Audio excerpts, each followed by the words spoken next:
you so much for coming along on this slightly breezy and cold Saturday morning.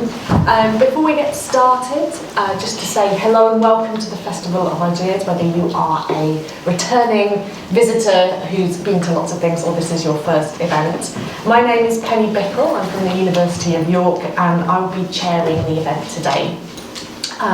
So what we're going to do today is I will give you a brief introduction to the event. I'm then going to ask the two amazing archaeologists sitting either side of me to speak a little bit about their knowledge from their respective periods. Then we'll have a little bit of discussion between the three of us, but we will try as soon as possible to open the floor for your questions. So as we're speaking at the beginning, please do think about any questions you'd like to ask us. So my motivation for holding this panel is that I think we assume we know a lot more about the Stone Age and prehistory than archaeologists think we do. And I was trying to think of an example of how that manifests itself in public discussion. And then very conveniently last week, The Times published an article by someone called Claire Foes, who I've never heard of before, who claims that she lives as a Neolithic Stone Age wife. And this was news to me because I don't know any Neolithic wives, for starters. I want to say, firstly, no judgment to her and how she chooses to live her life. I think if it works for you, that's how you should live your life.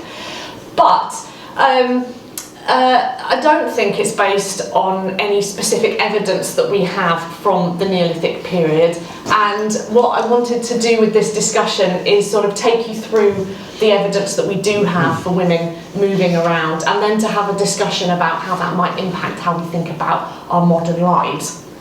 So let me take some time to introduce the speakers sitting alongside me, and then we'll tell you a little bit more about female mobility, women's mobility in prehistory. So sitting here to my left is Dr. Rachel Pope, who's a reader in European prehistory at Liverpool University, and she specialises in the Iron Age. So this is before the arrival of Romans, and her research has demonstrated that Iron Age societies did have female leadership, and she's also directed major research excavations and is particularly celebrated and well known for her research on Iron Age hill forts, but also on the contribution of women to the history of archaeology as well. And just a few things. Just a few things. She's a very busy lady. And then here on my right hand side is Dr. Jenny French. She's a lecturer in Paleolithic archaeology at Liverpool University, and she specialises in the middle and upper stages of the Paleolithic, when the first Homo sapiens reached Europe and met Neanderthals, and is known for her work on thinking through social relationships in this particular period. And I myself, I'm a senior lecturer in the archaeology department here in York, and my main focus falls between these two extremes, so I focus on the transition to farming and early metal societies in Central Europe. And I work a lot with different biomolecular methods to investigate particularly human mobility across the transition to farming. And so with that, I'm going to invite Rachel. So we're going to work backwards in time as we get from lots of evidence to less evidence for thinking through human mobility in the past. And so I'm going to start by inviting Rachel to tell us a little bit about Iron Age and pre-Roman mobility and what we know at the moment. So over to you, Rachel. Okay, well, it's a great pleasure to be here. And it's a very exciting time, actually, to be thinking about mobility in prehistory, especially for me in later prehistory, because we've suddenly developed in the last 10 years new scientific techniques that are able to show us movement across geography. So we can actually see scientific evidence for people moving across space. So for years we've sort of use material culture and artifacts, and we know that people are moving, that people are communicating across some, quite vast distances in some case, but it's never really been demonstrated so clearly as it is now in the last decade.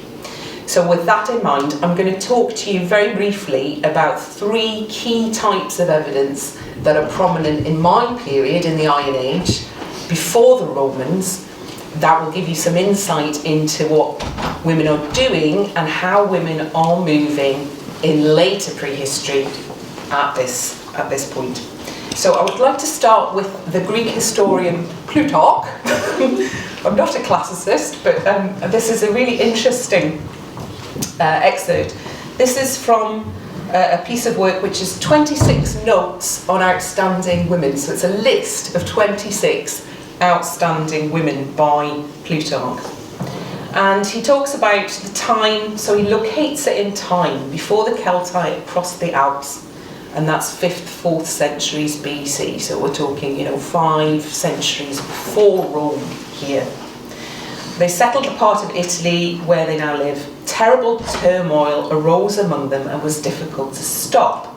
Civil war was the result, and we think now we can see this archaeologically at around about 550, 540 BC. We see the evidence for combat and real political strife.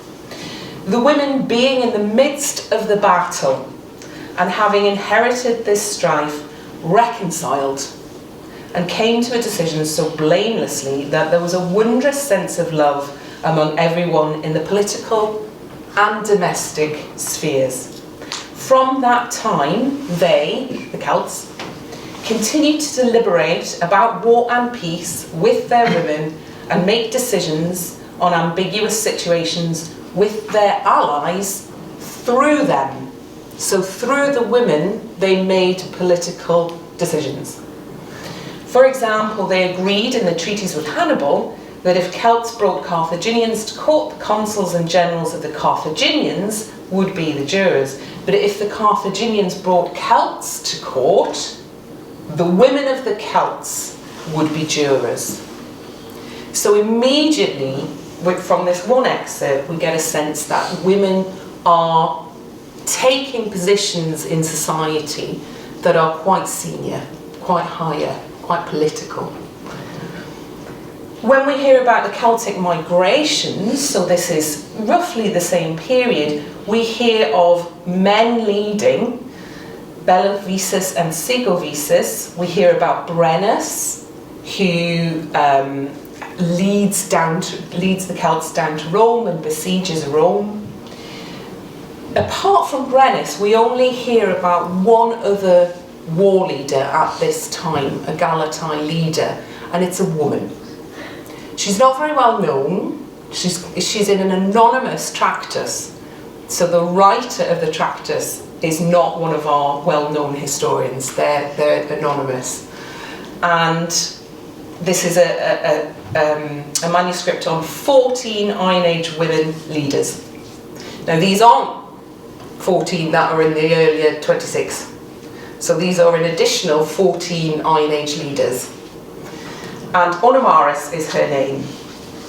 In the absence of a male leader, and that is stated, so that's interesting, Onomaris helped a group suffering famine and wishing to flee their country by placing their property in common and leading them across the river Danube, where she conquered the locals in battle. So she was a bit feisty. They settled in that new land and she led. So that's late 4th, early 3rd century BC. Now, these texts have been around, we just hadn't understood them, or we had read them and decided they didn't fit our narrative, right? So now we're revisiting these texts and recognising that there's actually some quite prominent women in the Iron Age across Europe. Can anyone think of a particularly well-known feisty woman from Britain? Absolutely, we can't mention women travelling without mentioning Boudica, 1st century BC. But Boudica, Boadicea will agree to differ on this. But her campaign, Camalodunum, burnt that. Londinium, London, burnt that. St Albans, Verulamium, burnt that. And was on her way to meet the Romans at Anglesey when she was finally defeated. But burning down 3 Romanising cities isn't bad. So, the textual evidence, I've given you some examples there. The textual evidence is full of these women. We just haven't looked for them. We haven't been interested in them. So that's the textual evidence. We've also now got the scientific evidence that I alluded to before. So aDNA, so ancient DNA studies, we extract it from bone and we can analyse it and work out a genetic ancestry for individuals. And another method called isotopes, where we can see where somebody grew up, where they moved to, the sort of 3 life stages. And there's some work come out this week in Nature. We're hitting the headlines of science at the moment in archaeology, and we're finding at this one particular site which we knew had wonderful potential, that in Germany we're seeing men and women travelling from the Alps, from North Italy, and eventually sort of settling and dying in Germany. So that's some distance, you know, and it's not just the men migrating. We're seeing again and again that there are men migrating and there are women migrating in relatively equal numbers. So this is really interesting stuff, and it's all sort of flourishing at the moment. This work in Nature this week as well, what they found is that of the 4 status individuals in this very large early Iron Age cemetery in the Magdalenenberg, the ancestral origin of these status individuals was from North Italian matrilineal descent. So the hint there is that we're seeing Etruscan matrilineal societies influencing European social structures in the early Iron Age period. And that period from 600 to 400 BC, there's a very high proportion of high status female burials, particularly in France, but also in Germany. And again, it's not that the evidence wasn't there for quite some time, since the 1950s in one case in particular. It's just that it didn't fit our narrative, and now we're revisiting it. That's probably 5 minutes. Yeah. I'll stop. There's more, but I'll stop.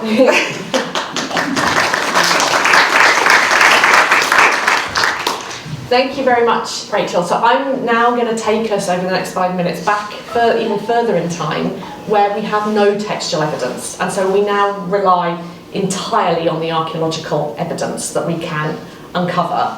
So I'm talking here about the spread of metal technologies, and then the millennia before that, when the first farmers spread through Europe. And I think a lot of our ideas about this have persisted since 2 gentlemen you may have heard of, called Marx and Engels, wrote about what they thought the impact the transition had on domestic life and on women's lives. And the narrative for a long time had been that as we saw the transition to farming, we began to see the separation of public and private, and poor women were stuck in the home, grinding cereals, taking care of the enormous numbers of children they were now producing, while the men were out adventuring and taking new ideas places. We see this accelerate in some of our accounts of the Metal Ages, where it's the pioneering craftsmen taking copper and then bronze through Europe.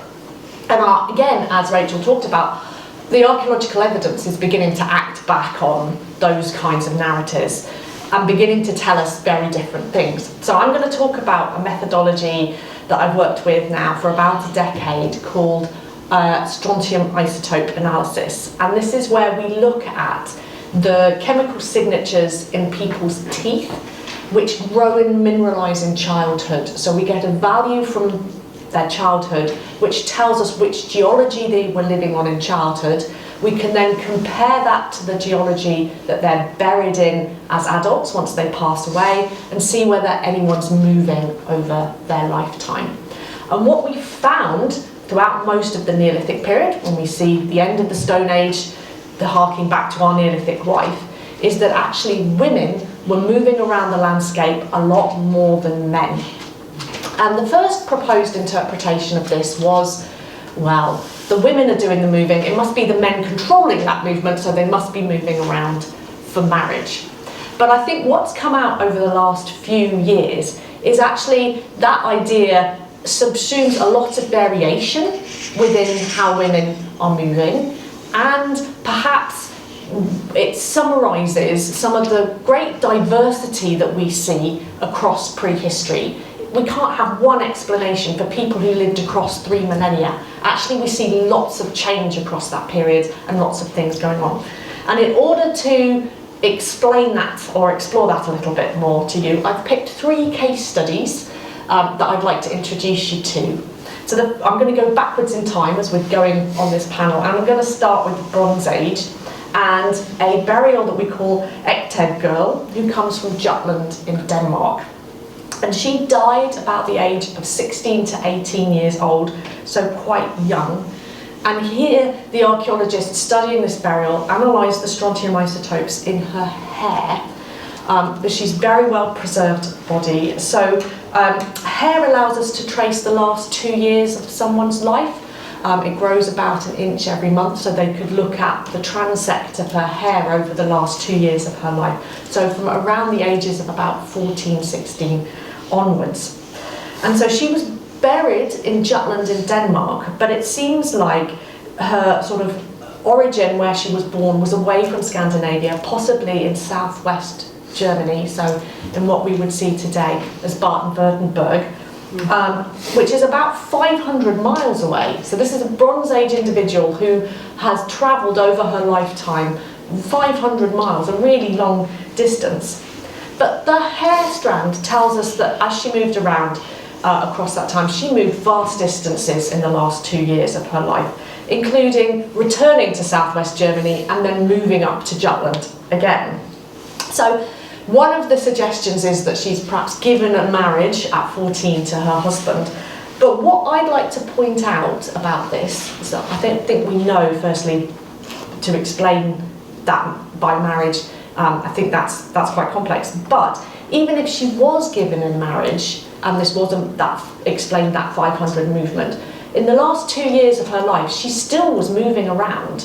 This wasn't a one-way direction movement. And so even if she's moving with her husband, she's present at all of this different mobility. She's there, moving around to these different locations. She's not moved around and then left, hidden in some kind of home. She's actually there, active in this type of mobility. We don't know all of the answers, and that's the exciting thing about archaeology. There's lots more of things to say. So going a little bit further back in time to the transition between the end of the Stone Age and the beginning of the Metal Ages, what we call the Copper Age, I'd like to introduce a burial to you from Seville, in southern Spain.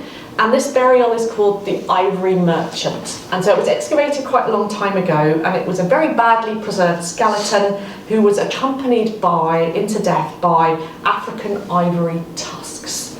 So a big elephant tusk buried alongside, but also some absolutely amazing objects. An ivory dagger hilt and sheath, including a crystal dagger buried alongside this individual. A very unusual set of remains to find at this time, but also some incredibly well-crafted, high-quality crafting going on to this burial.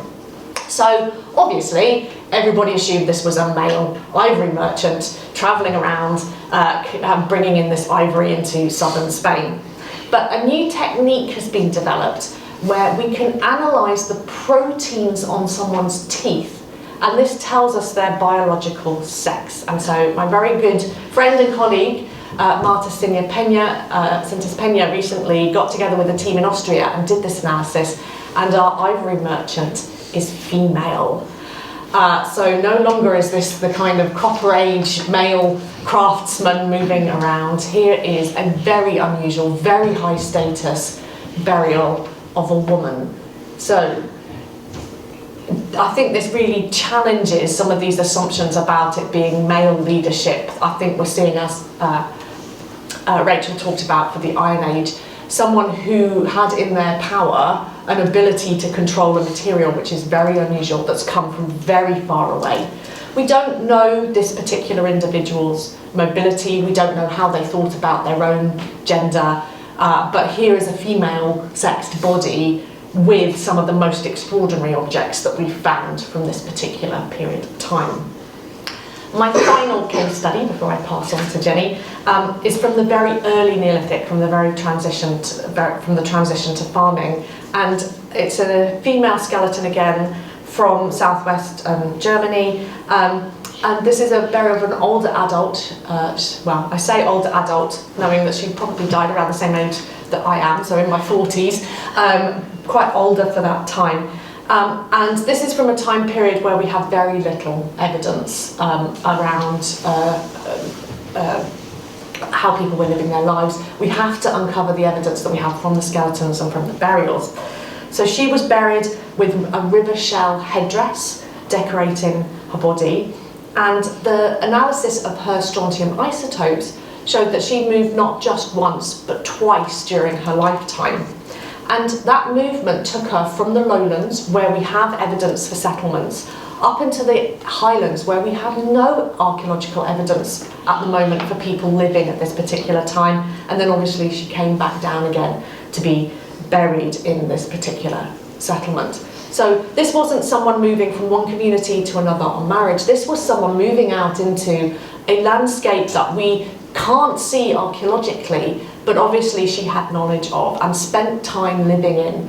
Was she there on a pilgrimage? Was she learning how to attend to different plants and animals, wild resources? And then this brought this knowledge into this settlement, which meant that by the time of her death, she was celebrated with this really unusual headdress as she was buried. And so what I think these three case studies demonstrate is that we have lots of variability through time, but also that I think we don't have one sort of transition in which we see a progress from women as farming develops becoming settled in the home. Actually, through time we see lots of mobility still taking place, but lots of open questions still. So at that point I'd like to pass on to Jenny, who's going to take us even further back in time and into the Paleolithic. Yes, so I'm going to be talking about the European Paleolithic. I'll mostly be focusing on the later end, but just to kind of situate you in time, the European Paleolithic is the period from about 1.8 million years ago to 12,000 years ago at the end of the Pleistocene. So I was asked to contribute here, and I was just sitting here thinking about what we can say about women's movement and mobility in this very early stage of prehistory. And I think there's kind of two overarching themes that I wanted to kind of stress when we talk about this.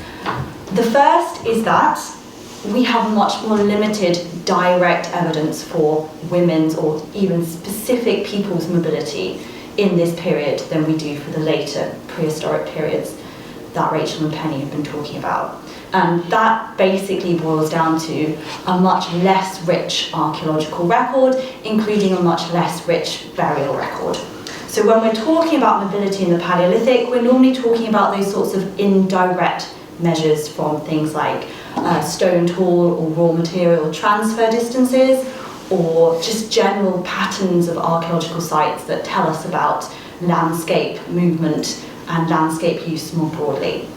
The second key point to draw out here is that in the Paleolithic we're talking about hunter-gatherers. Now, one of the famous quotes from the 1960s that define hunter-gatherers is that they move around a lot. So here we're talking about mobility as just the default state for everyone, rather than those more sedentary societies that come in with the advent of farming, so that Penny and Rachel have been talking about. And in addition to that kind of just general daily or kind of day-to-day mobility, the Paleolithic record is also kind of fundamentally driven by bigger scale population movements, by migration. So at the very start of the Paleolithic, everyone's in Africa, and then we see a series of population migrations and dispersals out. So by the end of the period, we basically got people across the entire globe. So movement and migration really characterizes this period. Now, having said that, there is very little attention generally paid to the mobility of different subgroups within the population, so by age or sex or gender. Having said that, interestingly, even when we assume mobility, and we can assume that they're hunter-gatherers, we can tell from skeletal evidence and the bones that people were very physically active, were moving around a lot, there somehow still manages to be this idea that we have men ranging off doing lots of exciting things, and then we have women at home or close to home with the children, even if that home is quite temporary. So there's some kind of conflicting information then, and some kind of conflicting ideas when we think about mobility and who was moving in this period. My case studies are much more limited, but I did want to introduce you to two specific examples here, which perhaps show a different side to mobility in the Paleolithic, but also raise some really interesting questions about who was moving and why. And these are some Neanderthal examples. So Neanderthals were in Europe from about 300,000 to about 45,000 years ago, and we call this period the Middle Paleolithic. And there's some really nice ancient DNA studies that hint at some sex-biased mobility differences among Neanderthal communities. So the first of these comes from a site called El Sidon in Spain. So these are Neanderthals who are around about 50,000 years ago. And this site has a large-ish, 13 individuals, skeletal collection of Neanderthals who are considered to have died at about the same time. So they are considered to be contemporary, they are a social group. And looking at the ancient DNA here, what's come out of this is that the 3 adult men in the group belong to the same mitochondrial DNA lineage, so the DNA that's passed down the maternal line, but the 3 adult women belong to different lineages. They carry different mitochondrial DNA from each other. So the interpretation here then is that these women were moving into this social group and the men had stayed in their natal group. Essentially that we see kind of patrilocal practices among Neanderthals. Now, that's one possible explanation, but when we're looking at genetic information for patriarchality, what we also want is the genetic information that's passed down the male line as well, the Y chromosome. Because the pattern of patriarchality would be that we see increased mitochondrial DNA diversity and decreased Y chromosome diversity. And we don't have the Y chromosome data from that particular site. But more recently, a genetic study has taken place looking at 17 Neanderthals from 2 sites in the Altai Mountains in southern Siberia. And the pattern there is exactly what we would expect within a kind of patrilocal model. So the Y chromosome diversity there is 10 times lower than that of the mitochondrial diversity. And the authors of that study use that difference to suggest that what we're seeing here is female migration between Neanderthal communities at this time. So this is about 60 to 50,000 years ago in southern Siberia. So that's just a really kind of nice snapshot of potential sex-biased migration in this period. I'm not a geneticist, there's lots of alternative interpretations of this as well, but this is very interesting. And do I have time just to kind of flesh this out? Yeah, okay, so one of the reasons that this is particularly interesting is Neanderthals were also hunter-gatherers. And for a really long time, it was assumed that patrilocality, this idea that when couples got married, it would be the women who moved into the husband's natal community. So that idea was seen to be very characteristic of hunter-gatherers for a really long time. Hunter-gatherers were predominantly patrilocal, and insofar as Neanderthals are hunter-gatherers, they kind of match that pattern. However, our understanding of hunter-gatherers more broadly, including recent and historical hunter-gatherers today, has really flipped that pattern on its head. And now the idea is that hunter-gatherers are not really patrilocal at all. When couples marry, the best description of their future residence pattern is multi-local. So we see a lot of flexibility in who is moving, kind of male or female, after marriage. And that's very different from what was previously assumed, but it's also very different from the patterns of kind of dispersal of our closest ancestors. So chimpanzees and bonobos practice female dispersals and males staying with their natal community. So the question is then, when in the Paleolithic we might see these contrasting patterns, when we might see a shift towards this more kind of flexible residency pattern that we see among hunter-gatherers today, versus this kind of patrilocal pattern that potentially existed among Neanderthals, but is also characteristic of our closest primate relatives as well. So I think I'm going to leave it there. That's where we're thinking in the Paleolithic. How much do Paleolithic hunter-gatherers resemble hunter-gatherers today in this respect, versus how much do they resemble these other primates? Thank you.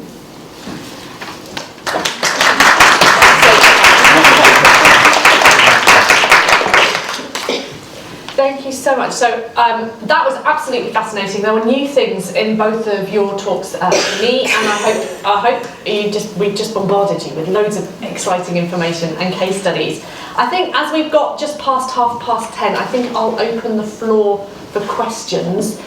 So while everyone's thinking about their questions, we'll get to you very, very quickly. I'm just going to ask one question of the panel, just to give you some time to think. So, I mean, boy, we've just covered a lot of time, millennia of time, but do you see any similarities or differences between what we've been talking about? Do you see it, what are the kind of things that are sticking out to you about this kind of broad overview that we've just... Yeah, I mean, I think it's really fascinating because obviously, we work in entirely different fields and we tend not to talk to one another about it, but what you can see happening across these fields is a general movement from a kind of one-size-fits-all, men were like this in the past and women were like this in the past, towards a data-led narrative which is showing us that there is variation even within our own periods. And this isn't only happening in archaeology. What we're seeing now, I've got this written down from my notes at a conference yesterday, and so back in the 1980s, we were confidently told that there was no such thing, there had never been such a thing as a matrilineal society. It didn't exist, okay? So that was 1986, one of my colleagues. I read recently in a paper that's just come out that yes, there was matrilineal societies, it existed, but it was only 12%. It was only 12%. Then yesterday, so this is a very rapid pace of change, it's getting faster through time, but there's been a study of hundreds, didn't actually take the full number, but an anthropological ethnographic study, 2019, it came out, an atlas of different social structures. And it found that of unilineal systems, so where there's one or another male or female leading society in that sort of loose sense, 73% were patrilineal and 27% were matrilineal. So we've moved in how many years? Where are we now? 40, just shy of 40 years. Yeah, just shy of 40 years, we've moved from matrilineal societies do not and never have existed to 1 in 4, And I think what's fantastic about our evidence in prehistory is that we have, if you think about the scope of today on the globe, the different types of society that are represented, it's vast. But we've got that through time. So we're going to see untold numbers of different types of socially organised systems. And that's what our evidence is now showing. So we're seeing it in the Iron Age, we're seeing it in the Neolithic, in the Bronze Age, and we're seeing it now in the Paleolithic. And it's all part of a move in knowledge from the simple, the grand narrative, the binary, towards a much more nuanced understanding of how humanity works. Thank you very much. I'm excited there. I think that point, but that was brilliant. Thank you so much. But I think at that point we'll open the floor for questions. So if anyone has a question, please do raise your hand. I can see there are already hands up everywhere, so that's brilliant. Chair. So yeah, so we start here and then we'll work our way this way. Right, thank you. That was really interesting. So my question refers to something that was mentioned at the very beginning by Rachel, but I guess the question is for all of you. So it was mentioned that the evidence of women moving around was always kind of there, but it was sort of discarded because it didn't fit the narrative. So my question is, how does that happen? Like, do you just see it and it doesn't say that, okay, men are not actually running the society, so it must not be true? Is it just fiction? Is it just labeled as something that is just not true? How does that process work? Yeah, it's very tightly tied to who we are in contemporary society. So our academic systems, our purveyors of knowledge, our scholars, you know, in the Victorian period, in the 1860s, 1870s, 1890s, the translations of the Greek texts, of the Roman texts, cannot understand the concept of female leadership. They can't grasp that. It doesn't sit. They just do not understand it. So it can't be right. So we have these layers of, certainly in the classical text, these sort of layers of problematic transcription, problematic translation, and then we have an issue where archaeologists who are not skilled in linguistics or ancient languages have scooped this information up and created simplistic narrative from it. So now our task is to revisit textual evidence with linguistic scholars, with classicists, and a new understanding of the archaeological evidence, and try and marry these two things together with a more open mind, hopefully. I haven't interrupted the mic, so I'm just going to go ahead and Yeah, go ahead. my question was that you mentioned at a certain point you had a list of 26 notable individuals from Plutarch, I think. Plutarch, yes. And then there was a further 14. 14, notable women. I just wondered if there's any on that list that you were particularly fond of that you didn't get a chance to mention. At the moment, it's Onamaris. She's my one that we hear about Brennus. Brennus is the man, and to be fair, he was the man, right? He did lay siege to Rome for quite some time and embarrassed them, and that's why we ended up with the Roman Empire, because we absolutely embarrassed the Romans at that point in time. So Brennus was the man. But Onamaris now sits us alongside Brennus. You know, we have another tale of a warrior leader, a name, who we can sit alongside the traditional. So I'm focused on Onamaris for now, but yes, there are 40 women there. I think some of them are actually, there's a couple who are actually late Bronze Age. We've got, Dido. We've got all, it's just not what we were taught. It's just not what we were told. But yes, I'd love to go back and look at who everybody else is. Thank you. So mine actually follows on from the first one, because of course the question that's begged is, what are our blind spots now?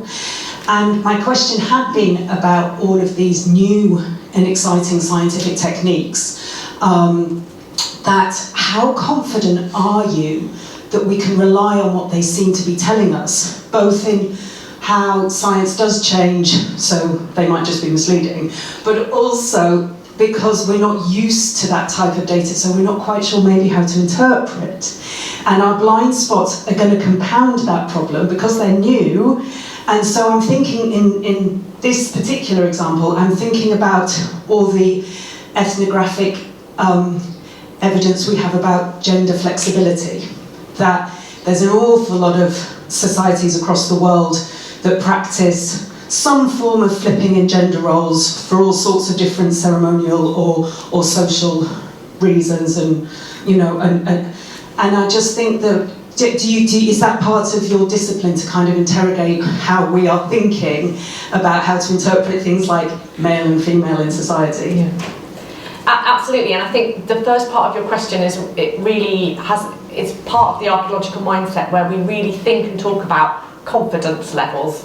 We have interpretations that we are more confident in and interpretations that we are less confident in, just to highlight that our data sets are changing all the time. Archaeology is not settled in that sense. There's always new sites to be discovered and new burials coming to light, and also method development. I mean, when I was an undergraduate, the idea of analysing someone's teeth and saying where they moved around was like a complete mind-blowing thing. Like, it wouldn't have thought that it would have happened. And particularly with the ancient DNA, that's just accelerated. I think that there will be changes, and that's the exciting thing about doing archaeology, and so we're confident in some of our conclusions until the data changes. But it's a confidence, like it's not an absolute concrete thing. To answer the second part of your question about gender flexibility, I think archaeology is really trying to do this and be careful about the language we use around biological sex and gender, and try and think about sex-gender systems. My argument or my response to kind of thinking through how some of these burials work is that we have to, we can build up pictures through thinking how sex bodies are buried and how that's then presented within the context of death, and that tells us about how people were dying. We can, how that was presented at death. We can then look at the skeleton, look at mobility, look at the diet, look at the muscle attachments that people have, in order to explore how lifeways were developed for people and how perhaps bodies were shaping particular avenues for different bodies. And so, for example, one of the things we see in the Neolithic is that when we look at it at a population level, there's a lot of strength in women's upper bodies, in females' upper bodies, because there is a lot of grinding corn, a lot of heavy labour going on, but that doesn't count for everybody. And so when you see that, that's a general thing, but you can then tease out and begin to see the moments when things act back on those systems. And so, I mean, I don't think prehistory was a complete free-for-all in terms of gender. I think there were structures and patterns people had to live with, but they subverted it just as people subvert it today. And you wanted to come in and say... For the Iron Age period, archaeology is, we have the potential to test these ideas of gender in the past, right? Potentially. So we're all alive to it, we're thinking about it. Is it going to resolve into something more complicated than male and female? We're all thinking along those lines. Or is it going to resolve into kind of social structures that are divided by sex? And of course the answer is that in different societies there's going to be different rules. But one of the things that I wanted to say about the Iron Age is, it just made me think about it, in Austria, in the salt mines in the Iron Age, they've done osteology on the bones of about 100 skeletons, and what they found is gendered division of tasks. So they found that both the men and the women were working in the salt mines. Labour wasn't divided by sex. But what they found is difference in those tasks. So the men had the upper body strength in this case, and they were picking, mining the salt. But then, and I love telling this to my students, the women, the skeletal development, the muscular stuff showed that they were carrying these very large bags of salt, and what they were able to say, the Austrian scientists, is that the women had bigger biceps than the men. And as a Geordie woman, I love communicating that message. But that's one community. And I think as long as we are alive to this idea that each society is different, and that's what certainly my own work shows, and that in my studies, what I see is that there are different gender norms according to each society, then we're not bound. We're not bound by any sort of rules around this. We're completely open to allowing the archaeological evidence to show us what is happening in any given society at any given point across geography. So it's a change in how we approach our evidence, I think. Yeah, I just wanted to add very quickly to your kind of comment about blind spots. I think in very early prehistory we've probably got two. The first relates to Rachel's point about variability. Sometimes we're just so grateful for one of these scientific techniques to come along and say something seemingly concrete, such as, patch locality among Neanderthals, that we kind of just jump on it and just assume that we can apply that finding across time and space in a way that's probably completely inaccurate, especially when you think about how many tens and hundreds of thousands of years we're talking about when we talk about, say, the Paleolithic in Europe. The second blind spot, which I think, again, relates to your point about scientific techniques, and is perhaps not a blind spot per se, but I do think sometimes we as archaeologists are blind to what we offer these discussions when the scientists kind of get in the mix. And particularly in early prehistory, in the Paleolithic, we're often perhaps too deferential to what the geneticists are saying, largely because we're not trained to really understand the nuances of their results. So we just take them at face value. And quite a lot of the time, archaeologists aren't involved in the initial research where these results are generated. So then we kind of tack our archaeological interpretations on afterwards. But actually, we have a lot to offer these discussions, particularly about anything social. And I think sometimes our blind spot is recognising what we can bring to that discussion and contextualising the results from these new scientific methods. Right, so I think we've got two hands that were up here, and then we've got hands over here, but you've had your hand up since the beginning, so yeah. Oh, sorry, go ahead. You've got the microphone, and then we'll come to you. Yeah.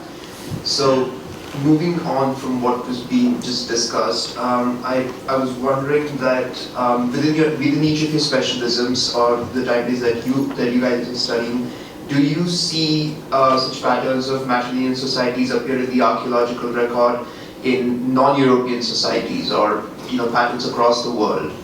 So, outside my area of expertise. We found matrilineal societies in early farming communities in Thailand and in Southeastern Asia. So there's a lot of variability. The transition to farming happens in different ways in different parts of the world, and I think one of the things that perhaps this panel is a bit guilty of, we're European focused in our research, and so the transition to farming is not a universal thing that happens at one point and then spreads out across the globe. It's very different in different parts of the world, but I know in Southeastern Asia work has been done which finds that these early farming communities were probably having descent through the female line. Yeah, I'm a Europeanist as well, but just to add to that, when we're talking about Paleolithic, if we're talking about the kind of direct evidence for kind of matrilineal or patch locality and things like that, it comes from either the isotopes or the DNA, and that requires well-preserved human remains. And we just have so many more of those for the Paleolithic in Europe than we do in that period elsewhere in the world, because the climatic conditions in Europe are particularly ideal for the preservation of skeletons of that age. We have very little of that information from skeletons in Africa, because they just don't preserve enough to be able to allow us to extract the DNA. Isotopes is slightly different, but again, it's mostly the DNA we're talking about in that period. So we're looking for that site with the preservation, aren't we? Yeah. There's obviously a common thought, because that was exactly the question I was going to ask. Because you use the phrase humanity, but we're really talking about European humanity as far as the evidence shows at present. I mean, yes, I can't speak for the globe. But I think what's interesting is, there's an awful lot of data now. So we're pushing our kind of philosophical, our methodological approaches in Europe as far as we can now, and really, changing the parameters of what we can say. And then these scientific techniques come in and, totally change everything for us. It's a really, really exciting time for the study of the past. Yeah, and it's all happening in prehistory. That's the real driver at the moment. Prehistory is getting a lot faster. it does seem to me that one of the big things that's coming out of it is the need for not just a lip service towards interdisciplinarity and cross-border studies, but creating real fora in which you can actually have the sort of exchanges where you're comparing methodologies and data across your traditional boundary sets. And history isn't just about the past, archaeology isn't just about the past, it's about why we look at it now, it's about how we do shape cultural narratives and then about how we challenge cultural narratives. And I think we're being a little bit kind to some of the scholars of the past when we say they've got blind spots. I mean, the people that we're talking about, they knew about Catherine the Great, they knew about Queen Victoria, they had female power models, etc. They chose to actually use other forms of evidence to try and add a sort of corrective to what they saw as those anomalies. And that goes way back, the mythologising of the rape of Europa and the way in which we now apply the concept of Europa to a primary mitochondrial source, etc. There are lots of things there. And then thinking about the way in which that then maps from the prehistoric to the historic period and how within the transition from oral Iron Age societies into early written societies, you have things like Queen Mev of the Friendly Thighs in the Toynbee Cooley in Ireland, which has a slightly earlier perpetuation of an Iron Age model in a Roman context, etc., where you've got a female-male power structure and it's the control of goods that determines, along with birth, who holds the reins in and wears the pants, literally, in that relationship. So you've got all sorts of different ways in which you actually create that narrative. And we today can be Marxists, we can be deconstructivists, etc. And that's fine, providing we know where we're coming from and what the correctives are that need to be put in place. I'm an Anglo-Saxonist. We have an example where for ages it was considered in the early Anglo-Saxon law codes that a woman had higher penalties at law if she was lockbower. That must mean she had long flowing hair. She was a virgin, and somehow her virgin status and her tradable commodity status had been compromised.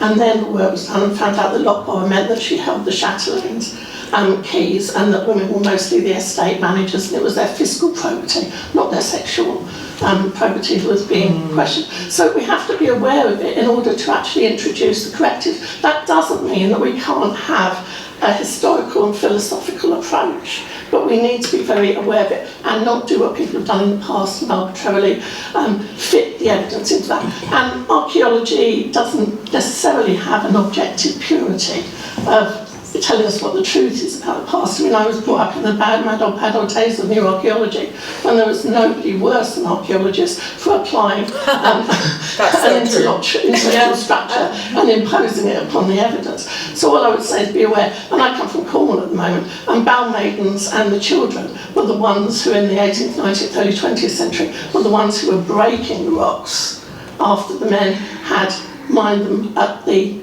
tin face, etc. And as you say, different societies, because it's the geographic... I think Rachel wanted to respond, didn't you? Yeah, it's the geographic climate and it's the ownership of land and the ownership of the resources and the power structures that I think are the big determining factors. And once you get that in place and social structures start solidifying, but the role of women as brokers within that, even within a marriage context, it's the women who often are the ones that forge the relationships and the diplomacy. So I think this is why, you know, my own sort of education has come through quite an important period in terms of, you know, really challenging later 20th century, mid 20th century narratives about the past, which were born out of, you know, entirely male academia. So there wasn't a female perspective in those knowledge structures for a good generation or two, and I'm, you know, probably the second generation coming up through that. And I think actually that's why we as a generation and the slightly younger generations, God love them, are really focused on data. It's why we use big data sets.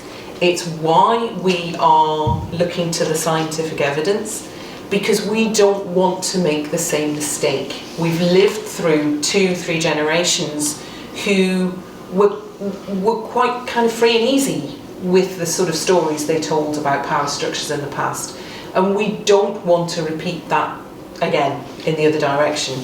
So we are very focused on the data, we are very focused on the science, because we want to be closer to something that might be truthful. Okay, thank you very much. I agree with you. So we have time for one more quick question, and I know you've had your hand up for a while, so we will come to you, and then unfortunately I think it's time for us to finish. That's okay. It's hopefully a fairly quick question, but right towards the beginning, Rachel talked about there were some particular high status burials, and there was a kind of previous assumption that all of those burials were, or presumably men, but I'm curious basically what kind of inspires the decision to look at a site where, you know, the people who have originally excavated it or whoever have said, oh, this is our interpretation. What inspires the decision to go back and double check, I suppose, you know, because it was I forget now exactly which example it was, but it was one of Rachel's case studies that it was four or six burials, and some of them turned out to be men's, or some of them turned out to be women, and I'm just wondering what was the kind of, you know, what's the kind of history of interpretation there, and what inspires the decision to go back and have another look? In that case, it's purely the development of the new techniques. So there was science done in 2012 that showed that there was gender parity in that community. They couldn't see any distinction between activity on the basis of sex. And then they've gone back to that same evidence, and they've now applied the isotopes and the aDNA in a different way. And again, we're getting this interesting information that doesn't show the usual argument. Okay, in that case, I can see from the clock that actually we've run out of time. So I just want to thank you all so much for coming along and for engaging in the debate with us. And if you have any more questions, feel free to grab us afterwards. I know there were a couple of hands we didn't get to. Otherwise, enjoy the rest of your Saturday. I encourage you to come along to more Festival of Ideas events. We still have a packed programme ahead of us, and on that I also want to thank Jenny and Rachel for joining me for this live discussion.